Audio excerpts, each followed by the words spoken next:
Last Minute Podcast, episode number 153. Just Dan and Greg today. Just a two-man podcast. And it's not going to be like a Greg and Cam episode because Dan's a little bit more sane than Cameron. So, yeah. Slightly. Yeah. However, why isn't Cam here, Dan? I believe he is working. No, it's his mom's birthday dinner. Oh, okay. One of the two. Yes. Maybe a combination I think he has... It's his mom's birthday, but he's still working. Okay. Maybe yeah. That one. Maybe I think that's definitely what it is. Because there's, We're terrible people. We are. We don't really take too much remember. interest in his life. Because really he's a Flyers fan, and a Vikings fan, and a Giants fan. And, we don't care enough. That was cold. We don't care enough. I care. I care. No, it's just like the NHL doesn't care that we have to do a podcast every week because there wasn't enough news. No news. Unless you want to talk about the amazing signing that the New York Islanders did of Christos Guzleskis, the goalie for... Oh, jeez, I can't remember what country. Nearly gave 33 million people a stroke at the same time. Yeah. That happened. It's his only claim to fame. Clearly, Tampa just didn't care for him anymore. I really thought they were actually going to go Guzleskis and Vasilevsky, but I guess not. Anyways, so pretty much all we're going to talk today about on the show is going to be the three major signings. So the Galchenyuk signing, the Tyler Johnson signing, which happened today, as well as Connor McDavid, and so be it, of course. Galchenyuk and McDavid happened after last podcast. And then the other thing I want to do is there was a big sign in the NBA, and I want to kind of just talk about salaries in the NBA versus salaries in the NHL, and if we'll ever see anything like that happen for our sport. Because really, we're huge hockey fans, and we want to see this sport succeed, but I don't know if paying a player $200 million over 4 years is something that I want to see for this sport. I can tell you, people in Winnipeg don't like it. They don't like that much money? No, because teams like the Jets, they'd never. Yeah, well, they'd never be able to. Your small market places, even Nashville wouldn't be able to afford it. So if your teams like your Coyotes and your teams that don't bring in revenue either, they're not going to be able to afford it. I think the NBA salary cap is just over $100 million. Who is the player that got signed? Scott Harden. James Harden, I think is his name. $200 million over 4 years. Oh yeah, Steph Curry got absolutely paid too. That's crazy. Signed a 4-year $228 million contract with the. So he's getting 57 a year. That's $57 million a year, and Steph Curry. That's more than some NHL team's salary. Like that's what crazy. Some teams spend in a season in the NHL on one guy. That's what the Vegas cap hit, I think, is at right now. What do you think about it? And that's the weird thing about, these are two major sports that a lot of people, Charles Barkley said it himself, that the NBA playoffs were not at all as interesting as the NHL playoffs. Yeah, I'm not a basketball guy. I don't follow them, so... I understand that. Neither do I really. I can't say for sure, but... Oh, man, that's crazy money. I get that basketball's it's a sport where one guy can make your team to a point, but that's crazy money. Yeah, Curry got paid $200 million. You look at Steph Curry and LeBron James. If those guys, if LeBron's not on the Cavs, they aren't even close to the final, probably, right? No, and that's... So I get that it's different than hockey. You can't ride on one guy. Well, the Arizona Coyotes right now, crazy. Their projected cap hit for this season is $53,910,000. James Harden is making more money than the Arizona Coyotes, the Nashville Predators, the New Jersey Devils, than these teams are spending on their players. So the bottom three teams are New Jersey, Nashville, and Arizona, and then Carolina is spending $57,800,000 so far. Obviously, they might have a couple more players to sign, but especially New Jersey, who only has 14 players currently on their roster. That's crazy. Yeah. I don't think you'll ever see that in hockey. But I don't want to. When you also have to think about it, that's a player getting paid. Let's say the cap in the NBA is $110 million, which I don't actually know what it is. He's getting paid 50% of the cap. Would you be okay paying a player in the NHL $35 million? That's crazy. What team does he play for? Sorry, Houston Rockets. Are they a good team? they're not as good if he's not there. Yeah. Well, I'd hope so. But and so the argument and why I bring it up is because Connor McDavid signed an 8-year, $12.5 million per season contract. And this is a big deal because he's going to be the next face of hockey, as he's already becoming the face of hockey. So a lot of people looked at that and they said, wow, that's big money for Connor McDavid because I believe it's close to $100 million. But then you compare it to something like the James Harden contract and you're like, well, it's nothing. And you look at that, like Harden's he's probably top 5 in his sport, but like McDavid's 1, maybe 2. And he's making per season a fifth of what Harden makes. Mm-hmm. Do you not look at that as a player and you're like, do you not try to get... I know there's limitations on what teams can do, right? Like, I believe the most a team can spend per player on a cap is 20%. Mm-hmm. So that'd be roughly, I believe it's like $14 million or something. Mm-hmm. $15 million is the max. But that's just where that came from for me because I think about it and I wonder if we'll ever see that. But what do you think about 12.5? Because some people are calling it a steal, some people are calling it... for 8 years? Yeah. If he puts up 100 points a year consistently, it's probably a good contract. I mean, it's hard for me to say, right? Because 5 years ago, 100 points was not not a big benchmark. 100 points was great, but there were 10 guys over that. Now you're lucky if you have one guy that hits it. So yeah. And back then, those guys that did hit it weren't making $12 million. I don't know. I get the thing that I always come back to is the Sidney Crosby contract, and I get that he signed that contract a long time ago. When he signed it, it was 20%, almost 20% of the cap, though. Yeah, so I guess if you bring it forward, you know, it's tough. I don't know. I'm with you. I'm 100% with you because you.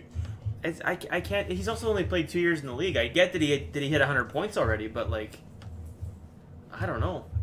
It's interesting for sure. I mean, it's probably not bad. Could they have got him for cheaper?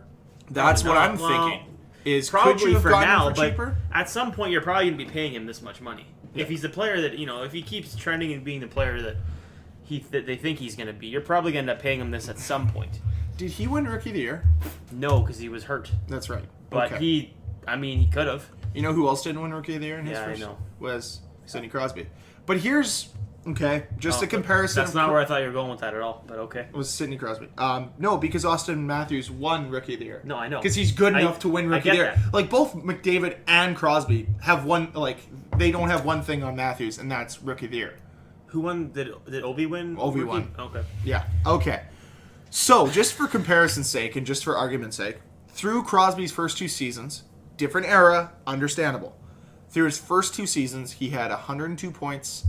In his first season, 102 points in 81 games, 120 points in 79 games in his second season. Mm-hmm. And then you have Connor McDavid, who had 48 points in 45 games and 100 points in 82 games in his second season. So he's probably one of the few guys, current NHLers, that is above a point per game right now in the NHL. Yeah. There are very few, and even through 2 seasons, I don't know if there's another player with over a point a game in the NHL. Yeah. But to give him $12.5 million, I understand that this contract's going to look great in a few years, or could look fine in a few years, but I don't know why I'm giving him 8 years at this.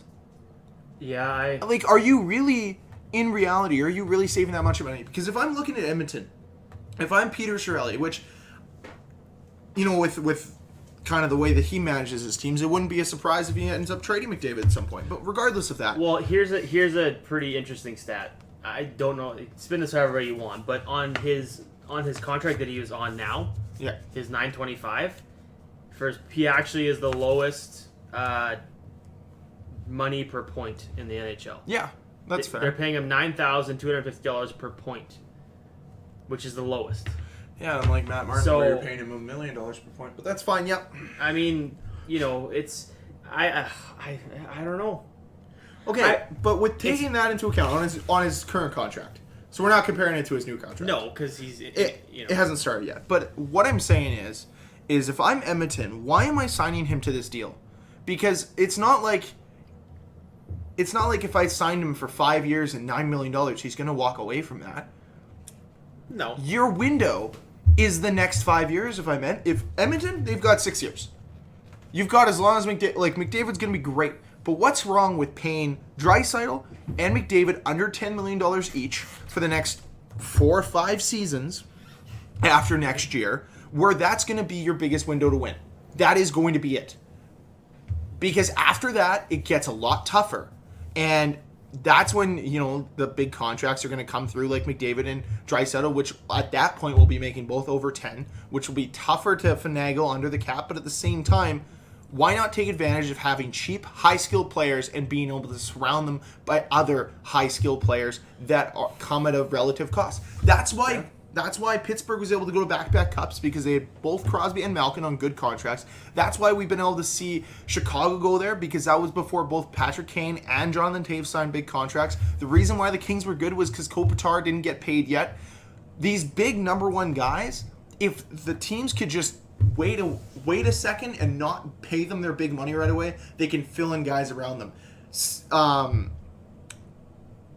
Signing him for $12.5 million is a fair dollar for the player, but in no way is it a steal, because people are saying, well, it could have been 13.25. Regardless of that, you didn't sign him for $8 million for 8 years. Mm-hmm. You signed him for 12.5. He's got to be your best player, game in, game out. And the truth of the matter is, we talked about it earlier in the podcast, if Cleveland doesn't have LeBron, they're a totally different team. Edmonton doesn't have Connor McDavid, totally different team. Even with Leon Draisaitl. Doesn't matter how good Leon Draisaitl is. If Connor McDavid is hurt, that team changes tenfold. More than if Crosby's out in Pittsburgh. More than if Ovi's out in Washington. He is the most important player in the league, other maybe than Carey Price. Yeah. He brings the most to the table. So yeah, he should be getting paid a lot, but at the same time, I don't agree with the contract, regardless of how good he is. I don't agree with the contract because I'd rather fill my roster with guys around him. Do you think maybe, I think that as a team they did much better this year than people thought they would. I know people thought they'd probably make the playoffs, but do you think maybe that how well they did, the team kind of just, I don't know, for whatever reason they said, you know what, let's just sign him now. Let's take away any controversy, because maybe they looked at what happened with Stamkos and said, we don't know what's going to happen in 5 years. Let's just lock them up now, and they think they're ready to win now, and they think that by, it probably eases the fan base too to know that, he's 8 years, right? I mean, it's tough. What happens at the end of that 8 years? That window's gone. You have to win in that 8 years. Yeah, because But having an extra $4 million, if they sign him for 8.5, because I have a hard time. I understand. He is a generational talent, and he's going to be great. But if I'm saying I'm going to base it off his last 2 seasons, which one was injury-riddled, and one was very, very good, the best in the league, but he only hit 100 points. And you're saying that he's worth $4 million more than Steven Stamkos is? I'm having a tough time with that, because Steven Stamkos is a guy that's had longevity and has proven himself as a goal scorer in this league, as a guy that's able to score 60 goals. Not saying Connor McDavid can't, because he most certainly can. He's a guy that can put up 120, 130 points. All I'm saying is, if I'm basing it off his current work, as I did with the Mark Scheifele contract, off his current work, I do not believe that he's worth that much more than another perennial player. Because honestly, now if John Tavares signs next season, anything under $10 million is not doing him justice. And it's going to be tough for teams to keep up to this. So he set the standard. And that's kind of the other thing I wanted to talk about was, because of McDavid signing a $12.5 million, what do you see Draisaitl? What do you see Patrick Laine, Nikolai Ehlers? Where do those guys fall into that? Because Draisaitl and Eichel and Matthews are all going to be a tier below McDavid, in my opinion. Yeah. Are they $11 million? Are they $10 million? Well, I think because you're handcuffing a lot of teams if you're saying $10 million. To me, the next tier down, you probably look at Laine and Matthews.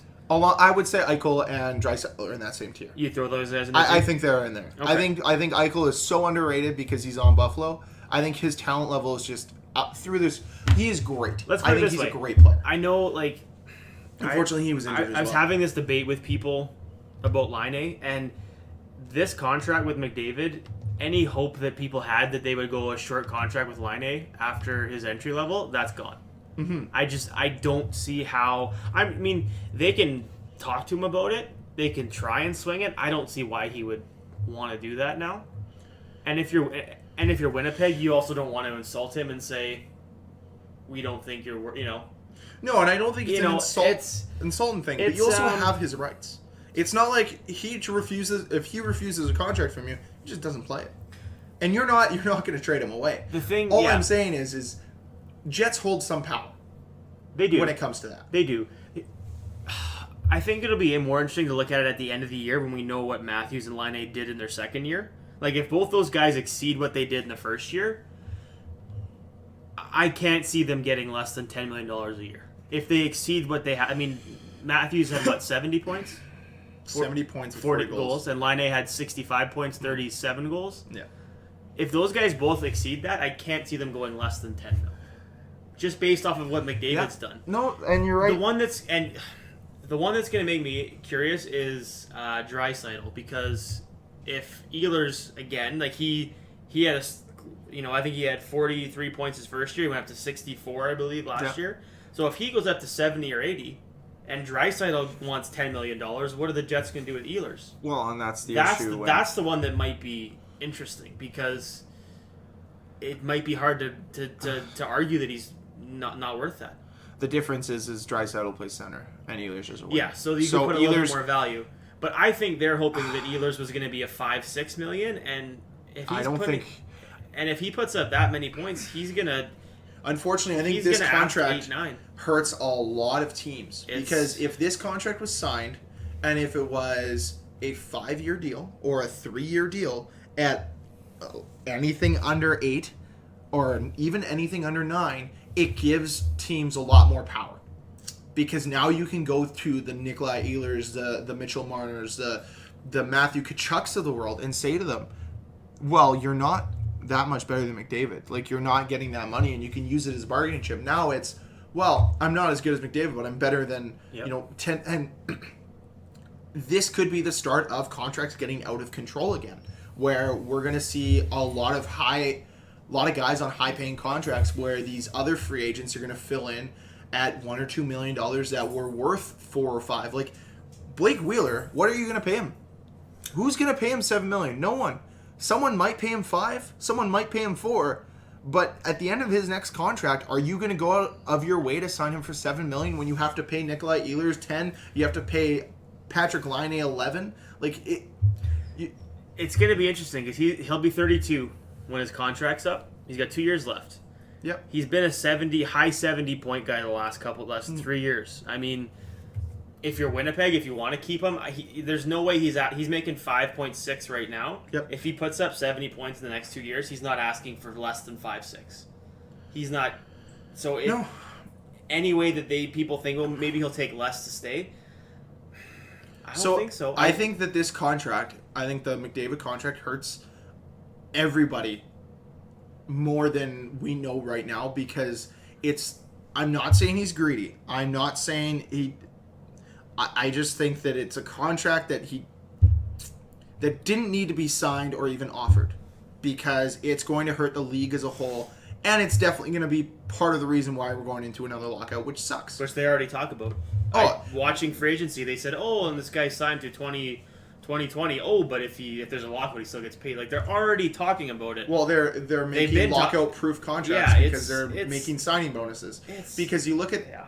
I'll talk about the Leafs here. You look at Patrick Marleau. He makes $1 million of salary in his final season, but he gets paid $5.125 at the start of the on July 1st. Yep.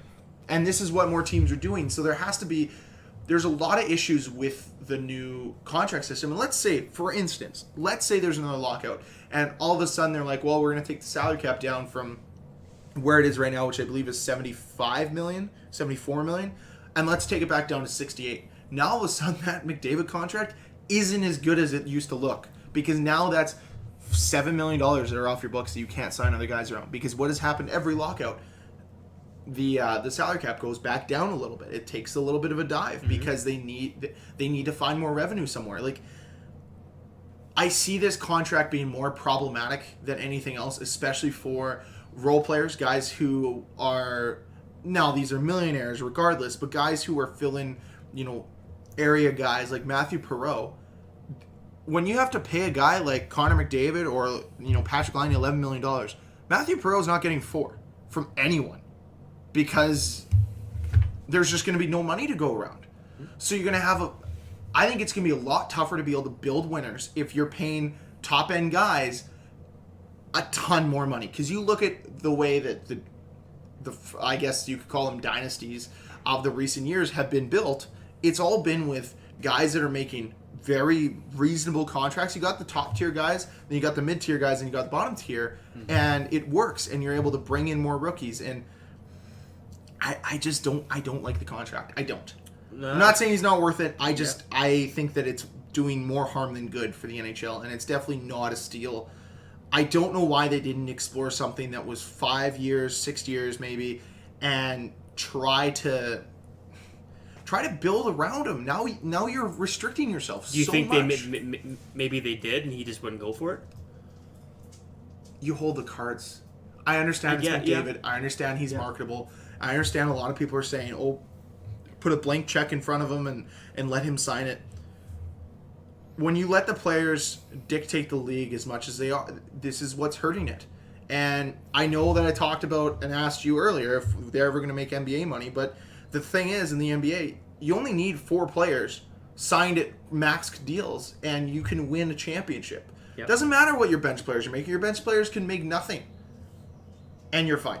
Yep. Right? It's the second that you have, you can't have 4 core players making 80% of your cap in the NHL. It will never work. Do you think the McDavid deal all but guarantees that Laine and Matthews will get extensions after this year? Unfortunately, as opposed to waiting. I don't like it, but yeah, it will. I don't think it'll also save them any money. I think if anything, it's going to hurt them. I wouldn't be surprised if there's already conversations that are going to start happening during this season, just to gauge what those guys are going to be asking for. Yeah, because they could legitimately. Let's say, for instance, McDavid has another 100-point season, but Laine and Matthews both score 90 points. Laine scores 40, or let's say Laine scores 50 next year. He wins a Rocket. How is he going to ask for less than $12 million now? No, he won't. And here's the thing, okay? Just to put it in perspective, if they sign, let's say, Ehlers and Laine, let's say Ehlers makes $9 million. And Laine, you sign him to 11. That's $20 million. Yep. Now, it won't come all in the same year because you'll have that extra extension year. $29 million currently they have wrapped up in their forwards. $29 million. So you're saying that 2 players are going to equate to 60% of what your forwards make now? Well, and if you throw Scheifele in there, that's basically your entire forward core. What you're paying your forward core right now. That would be your entire forward core on 3 guys, basically. As much as I disliked the Scheifele contract last season, I've come around. I do like it, especially when you look at something like McDavid. If Scheifele signed this summer, how do you give him less than $9 million now? You can't. And I bet you he's kicking himself for... And I'm sure he is. For signing 8 years. And I'm sure Chevy's happy about it. But at the same time, why is that the bar now? Why all of a sudden, through one season, I know he was fantastic last season, is he all of a sudden worth $3 million more than he was last year? I because agree. Seriously, I thought he was a $4.5 million player coming into last season. My question is, Scheifele had 82 points. Yeah. McDavid had 100. 18-point difference. And it's worth twice as much money. More than twice. More, yeah. 6.125, yeah. 6.5. Like, or 12. That's the thing to me is Scheifele puts up 82 points, making just over 6. How do you double the contract for a guy who gets 18 more points? How do you? That's crazy. I get that McDavid's 4 years younger. Where did Chiarelli pick this contract out of his ass? Like where did he come up with the number of 12.5? Because he had no pressure. Like I can there was no pressure. He did not need to sign him this season. It'd be different if Laine and Matthews signed before, because then you'd have something that like a kind of a reference point, right? He literally could have said anything. Well, okay. Like not anything, but he makes the mark. I want McDavid is now, that's the high point now. No one's getting offered more than that, but Draisaitl's going to make the low point as far as I'm concerned. Whatever he signs for, you take the gap between them. That's what all these players are going to ask for. Somewhere in that gap. And I think it also pooches a couple teams, especially when you look at Nashville, who's got to sign Ryan Johansson, who's already, they're talking about $8.5 million, which isn't terrible. Not upset with that contract at all, if I'm Ryan Johansson or the Nashville Predators, but now, he's got more power now. He can ask for 10, and he's hooping the team now. And Here's the thing I have with the Jets. So, depending what Draisaitl signs for, at the end of this year, Brian Little's a free agent. He makes 4.7 right now. He's a guy you might be able to get for around the same. I don't know that you may be able to go less, but probably about the same. Then you have Adam Lowry would be a free agent. He's already making 1.125. If you figure if he has another 15-goal year, he's gonna want more than that. Armia is up. Ehlers will be up. You figure that could be a big increase. Then you have Laine getting an extension. Then you have Blake Wheeler would be going into his last year if you don't sign him to an extension. Yeah. That's a lot for the Jets to worry about all at once. Mm-hmm. You're right. And if I look at this right now, I don't see Brian Little coming back as much as he wants to stay, unless he takes a major discount. Well, because of the money. there won't be enough to go around. Okay. Unless Draisaitl fools everybody and gets signed for like $6 million, which is not going to happen. But okay, so here's my issue with this. So you have this is top paid players going into next season. Okay, so this isn't going to include the McDavid contract. Going into next season, top 5 are Kane, Taves, Kopitar, Ovechkin, Malkin. And only 3 of those guys are making $10 million. Yep. And now you're telling me that Ehlers, Draisaitl, Matthews, Nylander, Marner, the list goes on. There's another 7 players, and you're telling me automatically because of one guy signing, now that's what their benchmark is? And unfortunately, because of this contract, that's the truth. That is the reality, and that is going to hurt. That's going to hurt the NHL. It's going to hurt the caliber of hockey we're going to see, and no one's talking about it. Yep. No one's talking about how much this contract is actually going to hurt the NHL because players are going to want more money now because Connor McDavid has now taken the next step. The problem is, this contract would have been fine if there was A, no salary cap, and he was the first player to do it, or B, the salary cap was higher, and he's just the first player to ask for more money. Mm-hmm. But when you look at it, and this isn't anything on McDavid, this is Chiarelli's problem. He has now said that he is $2 million better than the best player, than the highest paid players in the league, off 2 seasons of work. How do you determine that? How do you make sense of that and say, yeah, through 2 seasons we already know? The eye test, his stats, his numbers are great. They're fantastic, but they're not $2 million better than players who have Stanley Cup rings. In the top 5, they have a cumulative of 12, 11 cup rings in the top 5. Yeah. 11. Yep. Okay, so 11 cup rings in the top 5. And those guys are still making $2 million less than McDavid, who's played for 2 seasons. Yep. Most of these guys have more cup rings than he has seasons played in the NHL. And you're telling me he's worth $2 million more than them? Get out of here. Okay, I did some number crunching. This is just to get an idea of what the Jets might be for at the end of the year. Jets podcast, yeah. No, I know what you're saying. This whole McDavid thing got me looking. So if they don't sign Brian Little and don't sign Sean Mathias, okay. If they sign Laine for 10, yeah, Ehlers for 8.5, Lowry for 2, Armia for 1, that's $44 million in forwards. That's a lot of fucking money that they would pay. That's a lot. And they're down 2 guys from this year. That's losing 2 players. So that's going up $15 million in forwards. So overall, what's going to happen? And then you throw Jacob Trouba maybe getting what, $7 or $8 million? Yeah.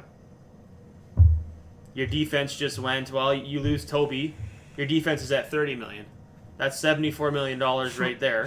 What's the cap? And we don't even know what Hellebuyck's going to. For next season, it could go up to 76. It could stay stagnant at 75. We don't know. if they want to keep all their players at the end of this year, they're going to be a cap team. Yeah, there's no way around it. And then that doesn't even count Blake Wheeler getting an extension. So, and here's the other thing, and it's bothersome, right? Because you look at numbers guys are putting up, right? Like Patrick Kane has been a consistent point a game player in the NHL since he's come in, and he was just worth $10.5 million. Not after his second season in the NHL, after winning 3 cups. Going to multiple conference finals, and then the captain that helped take him there was worth the same amount. And they just got it now. This, you have to pay your dues. This is not on McDavid. This is all on Chiarelli. Yeah. You fucked up. And it's not the first time you've done it. He is probably, next to Marc Bergevin, one of the worst GMs in the NHL. And just because he brought Edmonton to the playoffs, he is a saint to them. He fucked up on the Taylor Hall deal. I do not look like that Eberle deal. Like, I don't mind Ryan Strome as a player, but I think Eberle's worth a little bit more than what Ryan Strome is. No offense. Yep. Ryan Strome could still grow. And then you sign this terrible contract. It boggles my mind. Yeah. It absolutely boggles my mind because just... I don't get it. I don't get it. When he's only played 2 seasons, I understand he could be the best player in the league and potentially ever if he continues to grow the way he is, but you don't know the future. Why don't you try to build towards winning, and then you can pay him later after you've won? And you've screwed up a lot of GMs now, and you've screwed up potentially. The league could actually benefit from this potentially with just less parity, because guys like Brian Little can't stay on the Jets. So now the Jets lose a good second line center. Now that second line center goes to a team that can afford him, and there's just more parity now. That's the only thing that could come out of this. It's going to benefit the NHL. Yep. But it's all signs pointing to another lockout, in my opinion. Yeah. I don't disagree with you. But Connor McDavid was not the only young center to get signed by a terrible GM. Alex Galchenyuk signed with the Montreal Canadiens for 3 years at $4.9 million per. What do you think about it, Dan? 4.9? You know what? I don't hate the contract, but... Seems like a reasonable contract for a guy who's 23 years old. Let me see. Let's see here. I'm just looking at the numbers. 4.9 for 3 years. Now, again, this is another tough one for me. My personal opinion... He's a center, right? So they value that. Well, that's the thing, is he? Because valued. Every time they try to play him at center, they don't keep him there. They don't believe that. They brought Duran in to play center. Why would you do that if you have Galchenyuk? So the question is this a give us, show us for 3 years that you can actually play number 1 center? Or is this, we're signing him so we can trade him? Okay, because now teams have a bar to what he's worth. His point totals in the last 4 years are 44, 56, 46, and 31. Yes. So if you add the centerman role on there and you look at what other guys are making, it's probably a good contract. Well, to me, it's probably a little too much, but I think they could have gotten him for maybe a little bit less if they were doing a show me contract. But then again, there was for 2 months rumors that that they were trying to get rid of him, and now all of a sudden,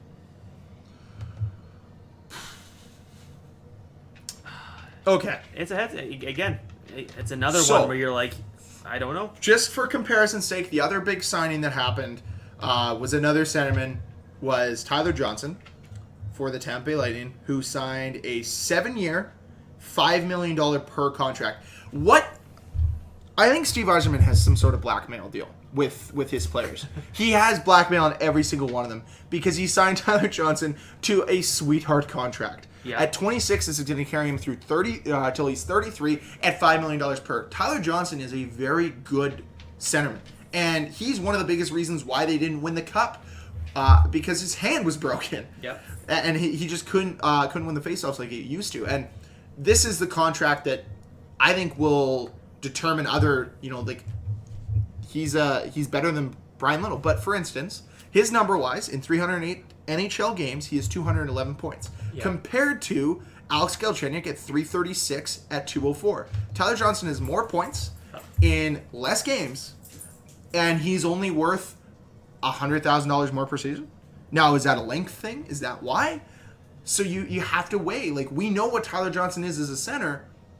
Galchenyuk's 3 years younger than him, making $100,000 less with less to show for it. Yeah. So is it that great of a contract? Well, did they overpay him? When you look at that comparison, then to me it's an overpay. Or is Tyler Johnson underpaid? And you could argue Tyler Johnson is definitely underpaid, and he took a cut. I mean, his production has dipped a little bit, but I'm surprised Tyler Johnson would go for that long of a deal at this stage. They're trying to build a winner. And right now, if you look at Tampa Bay, do you have Tampa Bay there? I do. Who do they have locked up long term? Stamkos, Johnson, Tyler Johnson, Killorn. They'll be signing. Kucherov's gonna need a deal in 2 years. Okay, but they'll be signing Palat. Yeah, Nemestikov needs a deal after this year. That's fine. He won't be much. Yeah, But then you have some younger guys. Then you have Hedman signed. Hedman signed long term. You have Sergachev for the next 3 years at nothing. Yeah, he's not even on here yet. Yeah, he's a prospect. Yeah, Hedman's the only defenseman signed beyond the next 2 years. Okay. Every other defenseman, Strawman, Coburn, and Girardi have 2. And but Girardi's going to be done. Schuster is signed for 1 year. What about Vasilevsky? What's his deal? Because I think he's still on his rookie deal. Where is he? He should be under goalies. Yes, he 3.5 for the next 3 years, and then he's still an RFA. He's done the right things. I look at Steve Yzerman and I think that is a GM that needs to be praised more and more because he's kept a core in there. And when you think about it, Kucherov for the next 2 years, people talked about how much of a hell Tampa Bay was going to go through those two off seasons. Last off season they signed Hedman, Kucherov, and Stamkos. This off season, and I think Killorn was last season too. Mm-hmm. This off season, Palat and Johnson. Yep. They have to sign 6 players that are probably all worth around $5 million, if not more. And they were able to do it and sign them for length and term.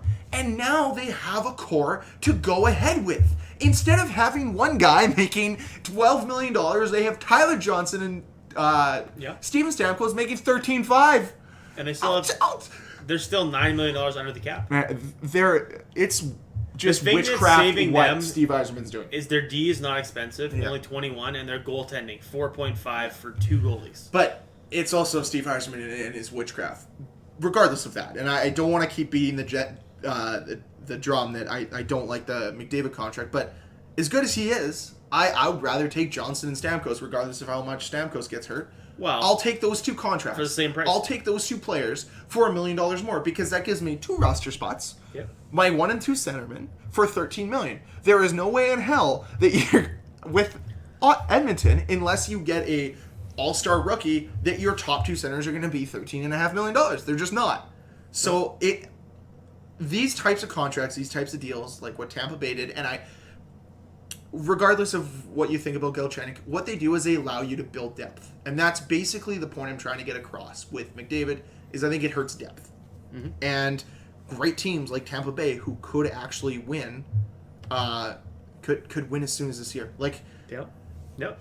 They didn't make playoffs last year, but they sure as hell almost did. But look at the injuries they had, right? Exactly. No Stamkos. Oh, exactly. And that's that right there. It didn't help that Ben Bishop played like poop for most of the season, and then Vasilevsky came in and actually looked pretty strong. Yeah. On top of that, they're in a division now for Tampa that is right for the taking because there's no superpower in the Atlantic.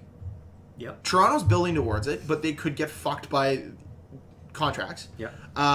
Buffalo's working towards it, but they're still few years away and a goalie away. Like, it'll be interesting to see if Robin Lehner, what he signs for and how they progress him. Mm-hmm. But other than that, it's even with those teams, it's a wide open division, and it's right there for Tampa to take over again. Yep. If they can get solid goaltending, get Stamkos. If Stamkos is healthy all year, that team is probably going to win the division and potentially be in the Eastern Conference Final. As far as maybe be in the Stanley Cup. They have to be a favorite. I think they are. Yeah. How can you not be? And then they'll sign Palat for something stupid like 8 years at $4.5 million per. Yeah. Because it's Steve Yzerman and he probably has some weird Snapchat that Andre Palat sent at one point. He's like, well, I have this. This is worth $2 million less than what you're asking. You're asking 6.5, I'll give you 4.5. Because I'm pretty sure this Snapchat is worth $2 million. Yeah. That's probably what happened. Yeah, no, that's exactly. Yeah. But even with that, they are so well set up, and they're in a division that is right there, wide open for them to take. Yep. I would not be surprised this season if Tampa's at 1, Florida's at 2, Toronto's at 3, Buffalo's at 4. And then you have Detroit, Montreal, Ottawa on the outside looking in. Ottawa could be there. I think Ottawa still has a strong team. Ottawa, I think they overachieved by getting to within a goal of the Stanley Cup final. But they have Erik Karlsson. Yeah. Yeah, you're right. Tampa Bay right now. But I think I'm on the Tampa Bay train a lot. It's just so well done. They've just done such a good job. And then another signing, Radek Faksa of the Dallas Stars signed for $2.2 million over the next 3 seasons. So pretty actually solid deal for a guy. Doesn't have the biggest background for the NHL, obviously. Yep. Decent player. Definitely pushes Dallas very close to that cap. What is theirs? Let me look at their situation. They're interesting, especially with the Radulov signing. They're under a mil. They're a mil under, less than a mil under. In all reality, $10 million in their goaltending. Yeah, well, that hurts. That hurts, and then on top of that, after next season, once Spets is gone, they'll be a lot better. Valiant Nichushkin's probably going to come back, if not this year, he won't come back this year. He'll come back next season.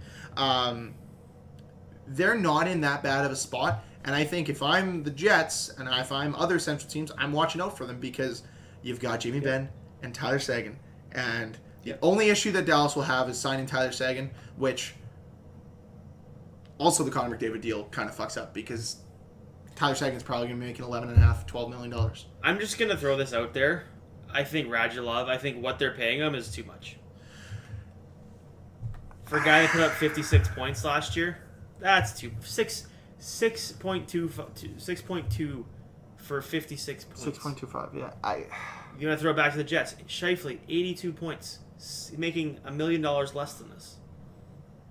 $100,000 less than this for 30 more points. And you look at then you want to look at McDavid. And you look at the age difference as well. Yeah, it's to me. Scheifele's younger.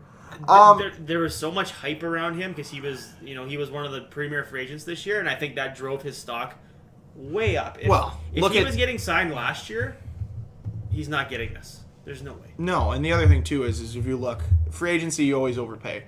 For instance, look at Ron Haynes. He was making $4.5 million. Look at Jeff Finger. He was making $3 million. Free agency drives up the price. The problem is you can't get sucked into it. And I think Jim Nill has had a very long career of getting sucked into free agency. I think that teams that are on the cusp always have this problem of overpaying guys and not trying to grow enough within. The Jets don't have that issue. If you look at that, a lot of those guys have been within that organization for a very long time. And I've harped on it not being successful, that they might need to change a few things up, which I still think they do. But even with that, trying to always grow from the outside doesn't work. That was the process that so many teams used pre-2004 was get as many players from as many different teams as possible to win. Look at the 2002 Detroit Red Wings. How many of those guys were Detroit Red Wings for a long time? Steve Yzerman, Brendan Shanahan, that was and Nick Lidstrom and Chris Chelios. And that pretty much was it because they brought in Luke Robitaille, they brought in Brett Hull, they brought in Dominic Hasek, they brought in guys from everywhere. I would love to know what their salary cap was that year. Fuck. A lot. Look it up. Try to look it up and see what happens. But it's one of those things where I don't know if Radulov was so much overpaid as he was just signed too long. Like when Montreal signed him for a 1-year deal last year, I think it was 6.25 again. That was the perfect deal because there was no risk involved. I would have been happier if a team had signed Radulov for $6.5, $7 million if it was for 2 years. Because you don't know what you have in him. He has never stayed and has never committed long enough to one league to say, I'm going to stay here for this many years. Mm-hmm. And to say that I'm going to play at my top level for this long. Because attitude gets in the way, problems get in the way. it'll be an interesting scene to see what happens. Their 2002 salary cap was only $66 million. That was in 2002. Yeah. Check what the inflation difference is now, though. At $66 million, though, back then, like... Yeah, that's... It was a lot of money. Yeah. So... Their highest contract was 8.5, Steve Yzerman. Sorry, Nick Lidstrom. How much was Steve Yzerman making? 8.5. Oh, my God. Crazy, eh? Well, no, he's one of the best of all time. And... The non-salary cap era, Columbus Blue Jackets, their first year, their team payroll was $18 million. Oh my God! Connor McDavid makes almost as much as their whole team. As their whole team did that first year. That's just crazy that you look at this stuff, though. Eh? Oh, it's a wormhole that if you want to go down, you go down. It's like going there's on a hockey salary TV. cap now, but on average, teams are spending way more than they used to. Well. I think the first year the salary cap came in, though, was at $49 million? It limits some teams from spending too much, but it also forces a lot of teams to spend more than they used to. Well, and that was the point of the cap. Nashville, their first year, $13 million payroll. Okay. What was Toronto spending then? Because I think Toronto was close to... They would have been a higher cap team. Because when you think about it now, for instance, if you have a higher cap, like if you have a team that can spend a lot of money... Toronto, they're going to be better. 2001-2, they were $51 million. Okay. 2002-3, they were $65 million. And then 2001 and 2, they were only 51, and that was the year they made the was the year they conference made final, it. right? Yeah, and Matt Sundin was making 7.5, and then he went up to 9. Oh God, crazy! This is This is fun. It's a wormhole. Don't go down it. You'll never come out alive. What I need to do is I'm going to look at some fan interaction stuff because I know there's stuff and I haven't gotten to it in a really long time, so I feel bad about it. But I find contracts fascinating. I find this financial side of the NHL to be awesome. I just wish that teams would find a proper way to value their players because every team seems to have a different way to value their players. Sometimes it's points, sometimes it's advanced stats, sometimes it's a jumble of everything, sometimes it's how good he is in the locker room. I don't think one team there's a unified way to determine a guy's value. But so you have your way, and then the player comes in and he says, well, because you think I'm worth this much, but I think I'm worth this much, plus if you compare it to this player who's making this much, I think I'm better than him. Yep. And it's such a fascinating thing to think about because there's so many variables that go into it. But at the same time, why do you go to a player and just be like, this is how much I'm worth, period, and think it's going to happen? $11 million was Minnesota's team salary their first year. That's crazy. That's ridiculous. Let's see if we have anything here. It doesn't look like it. Automatic customer care. Yeah, I don't think we have anything. What year was Connor McDavid born? 1997. Okay, well, the year after, Edmonton's team payroll was $21 million in '98. That was a bad team then, too.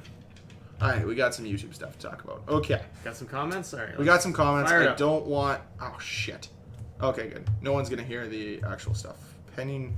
Ooh, we have a comment pending approval. Ooh, that means it's probably filled with profanities. No, means that someone's trying to get us to join their Patreon.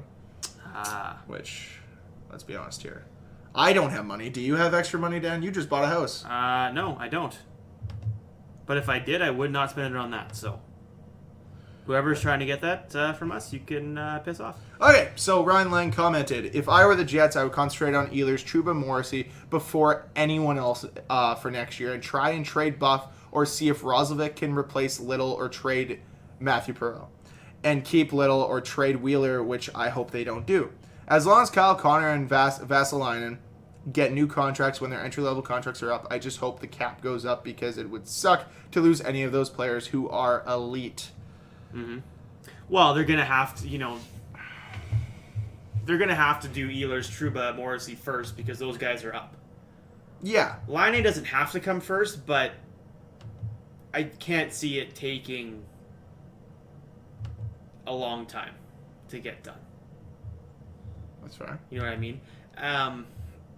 Yeah, no, I agree. It's going to be interesting. It's going to be an interesting couple of years for them. Well, I think it's going to... Yeah. Especially if they become a playoff team. Because you already saw the year they made the playoffs, Chevy did add at the deadline, right? And I get that those are usually rentals, but you have to have cap space to add those players. Mm-hmm. So it's going to be interesting. I mean, all those people that said Winnipeg will never be a cap team, they're not going to have a choice. Well, and that could be unless they get rid of a couple guys, and it's not going to happen. It's tough, right? Like, the NHL is going to be going into an interesting direction, and it's scary to think that the mainstream media for hockey, Sportsnet, TSN, in Canada at least, are talking about a lockout already. And I always want to blame Gary Bettman because it's the easiest thing to do, but this one might be on the GMs and the players. Yeah. Signing the wrong contracts and just trying to finagle their way through things. And I want to see the NHL succeed. I don't care how much players make, but I want them to make reasonable amounts of money so that teams can be strong as a depth and that we're not losing players to the KHL who are quality players because of the fact that they can make more money elsewhere or the fact that there's no team for them, because I would rather have strong players play here in North America, grow this game, the NHL, than them go off to the KHL. Mm-hmm. Yeah, I agree. It'll be an interesting couple years, and obviously we'll be here to help you, guide you through those 2 years. Whether you're a Jets fan or a fan of any other team, we'd love to know. Let us know with a comment down below what you think of Connor McDavid's new contract, what you think of anything we talked about today, whether that be the NBA versus the NHL contracts, be the new Tyler Johnson deal, the new Alex Galchenyuk deal, whatever it might be, let us know down below. If you have a question for us, ask it either down below in the YouTube comment section, Last Minute Podcast, how you find us there, or tweet us at Last Minute PC on Twitter. We'll get to those as well. We have a long summer months here, so we don't drag on every podcast like we kind of did today. Are we going to start doing team previews? Is that a thing? I think that needs to be more August. Okay. Because there's still lots of things that can happen. Very true.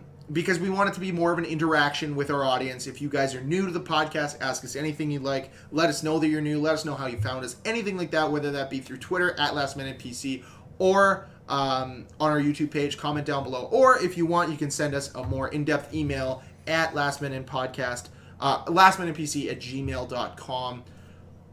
Go subscribe to us on YouTube. Check us out on Podomatic. Last Minute Podcast is how you find us there. Other than that, we will be back next week once again without Cam because he doesn't want to be a part of this podcast anymore. Whatever one really he was. sad.